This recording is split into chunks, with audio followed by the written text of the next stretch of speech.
So yan boss, ako nga pala si Chris Brown, the one and only Chris Brown. So yo bossing, magandang hapon. Anong meron at anong bago? Meron tayo dyan bossing, wala tayong bago pero tayong avocado. Avocado con yelo bossing. Masarap ba yung avocado Yes mo? bossing, homemade po yung gatas natin and leche plant po natin bossing. Bigyan mo ko na isa, magkano Yes yan? bossing, may 60 po tayo, may 80 at 10 pesos na po tayo kung gusto nyo po na with leche plant. Sa mga pupunta dito, anong pangalan mo at anong oras ka sumusulpot? So yan boss, ako nga pala si Chris Brown. Habang wala pang concert yan guys, samantalayin nyo na. Tapos dito lang po tayo matatagpuan, sa harapan lang po.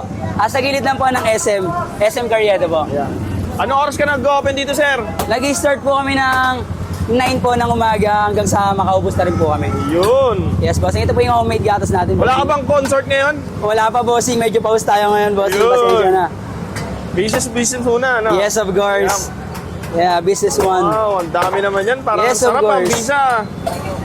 Because that's homemade, right, boss? You know? Idol Chris Brown na yan. Ano yan? Leche Plan, bossing. Leche Ayun po yung Plan. homemade po natin, bossing.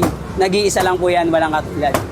Wow, avocado with... With Leche Plan, bossing. Magkano yung ganito kalaki? Ano, 90 Chris pesos Brown? lang po siya, bossing. Dito sa Sulit na may- sulit po. Dito lang po sa may avocado po ni Nanay Bebe po yan. Yan, sige, tikman ko na ito boss. Tigil lang, bossing.